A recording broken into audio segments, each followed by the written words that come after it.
Hey coaches, this is Jeff Crowther, the Recreation Director for the City of Rexburg. And instead of doing a coaches meeting, I'll be sending out this coaches video to all of you.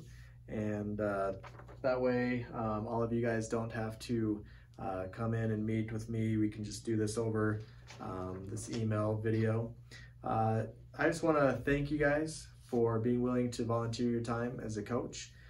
You will have probably the biggest impact on these kids on whether or not they have a really great season or a not so great season. So you guys will be a huge part of them learning to love playing basketball. So good luck with that. And if I can be a resource to you with whatever, feel free to reach out to me and I would gladly help you guys with anything that you need. I'm going to go over a few things. So in the email that I sent you, there's going to be the schedule, the roster, the rules, and then also a practice schedule. And then also if you haven't filled out a background check authorization form, that'll be attached in there as well. So you'll need to fill that out and send it back to me. But first thing, the roster. So on there, you're going to have the list of kids on your team. Those are finalized, and it'll have their contact information. Please reach out to them and let them know that they are on your team. Otherwise, we get hundreds of phone calls back to us saying, hey, what team I'm on. And then also there's the shirt size on there as well. So make sure and go off of that shirt size when you're handing out the jerseys, which we will provide at the first game. And so yeah, don't just hand them out and let them pick whatever number. They ordered a specific size, and so make sure that they get that specific jersey. All right, with the schedule on there, it'll show your team with the number next to it, next to your name. And then you can use that corresponding number down below to see when your games will be at. And please check the location of the gym. Make sure all your parents know where the games are going to be. And then also, some of the gyms have kind of like a side door that goes directly to the gym. So a lot of times the front door to the building is not going to be the one that you go through. It's going to be off to the side where the actual gym is. And that door should be the one that will be unlocked. All right. If you have any questions on the schedule, let me know. But again, that's finalized as well. If there's a few kids that can't make it one week, we can't really switch around the games. There's just too many people that would make requests, and so really we just have to stick with that schedule. All right, the next thing is the rules. I'm going to go over just a few highlights on it, but please read through them. If you have any questions, let me know. For grades first and second, as well as third and fourth, it's 3-on-3, and you guys will be playing with a junior size basketball, which is a 27.5 ball. You'll be shooting on an 8-foot hoop. And for this age group, we're moving to 4 quarters of 8 minutes. And so we would prefer that you wait to substitute till after the quarter, where we're kind of breaking it up instead of doing 2 halves and doing 4 quarters. Try to substitute then, that way the kids get the most playing time and we're not having to wait for kids to sub in and out a lot. And there will be a 5-minute halftime. Coaches do have 2 timeouts per half. So keep that in mind. And then also for that same age group, 1st through 4th grade, there's no zone defense. They have to play man-to-man. This year, due to COVID, we won't be having the wristbands.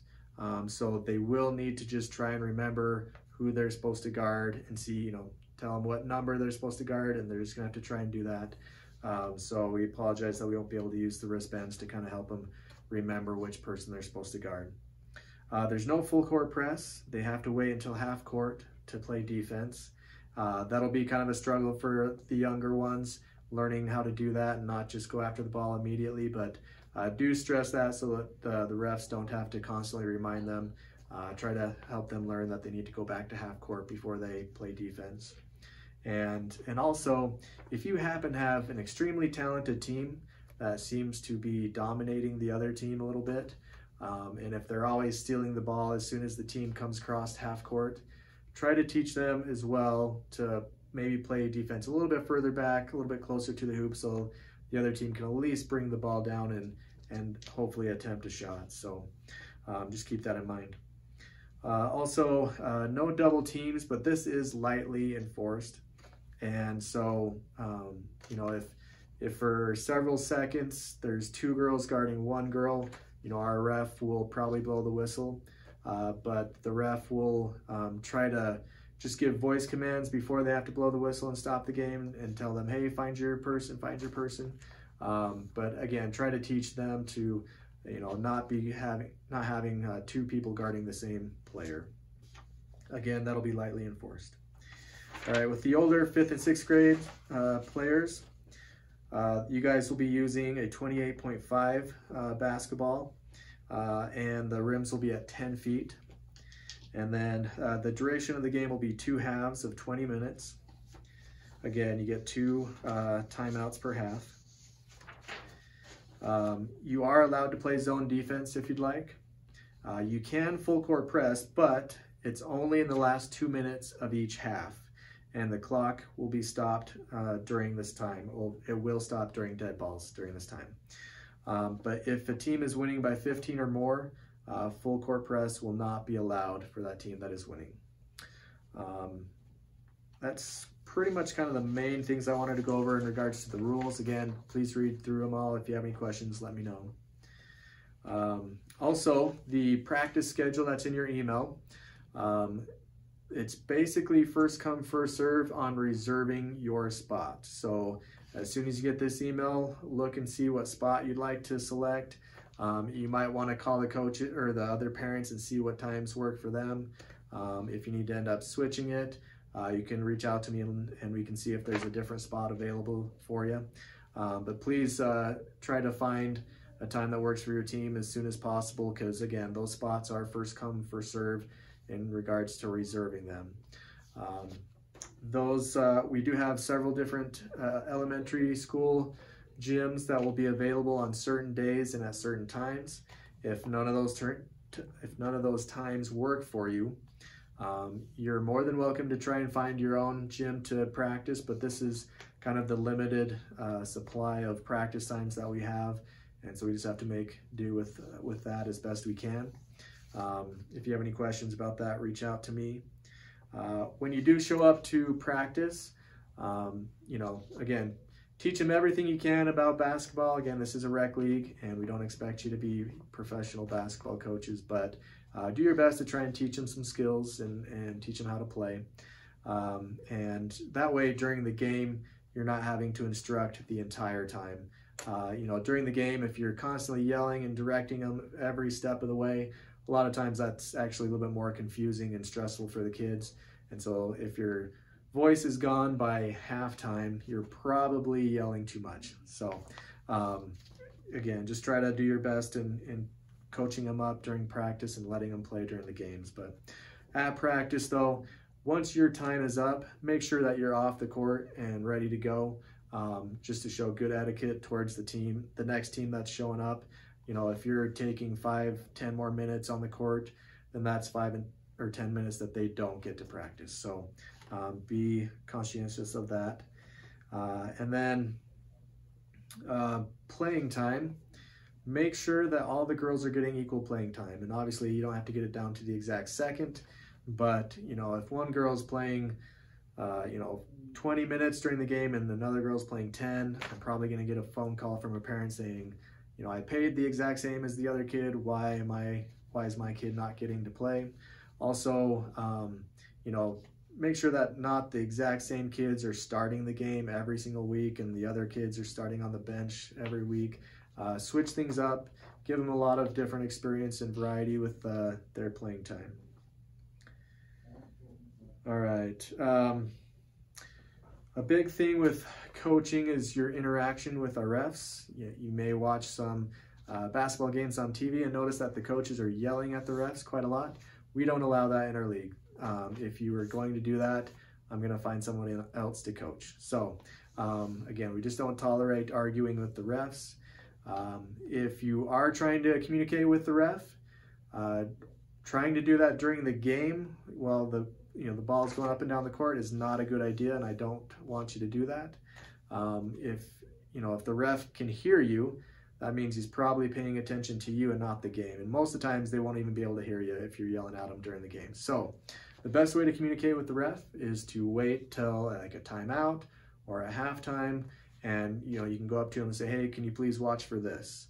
And they'll they'll take that critique and try and watch for it as best they can. They aren't going to call every single travel or double dribble. They have to use their judgment to determine whether or not they need to call certain things. Fouls, however, I have instructed them to call fouls regularly. That we're not being lenient on.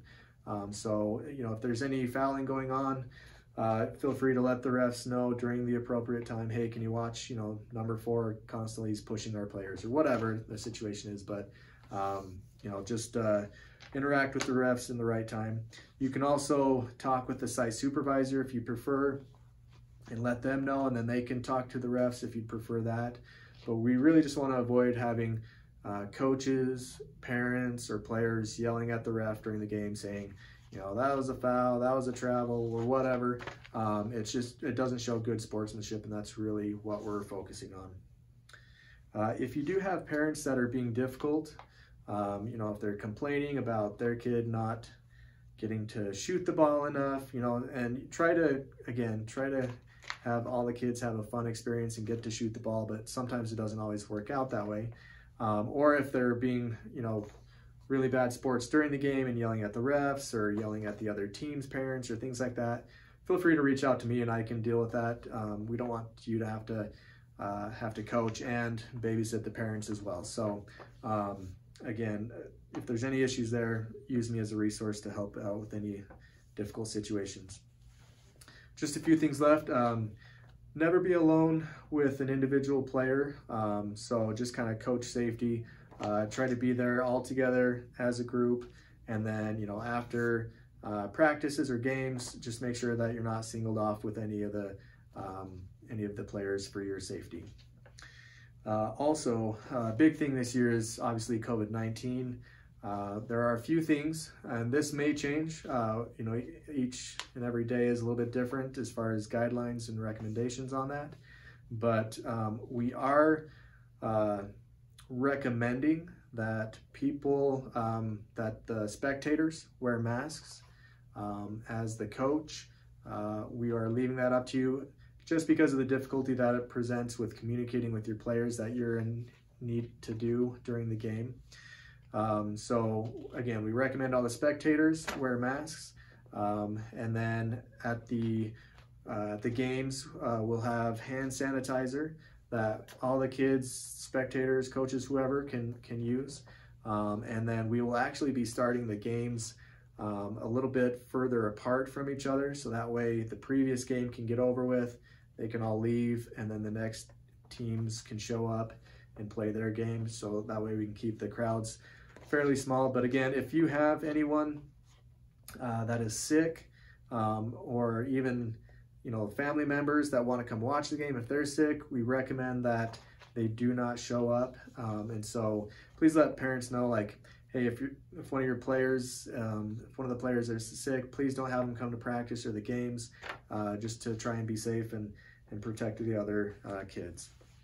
Again, thank you so much for being willing to volunteer your time as a coach. And if you have any questions about any of the stuff that I went over in this video, please reach out to me. Our email is recreation@rexburg.org, or you can call our office number at 208-372-2560. Thanks.